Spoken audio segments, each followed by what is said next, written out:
My dogwood tree has red berries from blooming in the spring. It is also blooming again right now. How unusual is this? I have never seen this before. The tree was planted about 30 years ago, and it has never happened like this before. I live in the Mid-South. This is Dixie on YouTube. So it was planted 30 years ago. 30 years ago. That never happened like this before. No, well, it probably wouldn't. Okay. But 30 years is an older dogwood tree. Okay.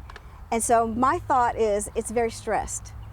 And that is why it's trying to bloom again. It's trying to die. Yeah, it's like. And it's very stressed, so it's trying to get those berries. This last little bit. Yeah, trying to survive. Right. But, and so that is why it is actually doing that. Right, so it's not that unusual. Right. For a stressed tree. Yeah, to do that. Right, because it wants to just put off that last little bit, and then it'll be good. Yes. We hope you enjoyed the video. We have hundreds more. To subscribe, just click below.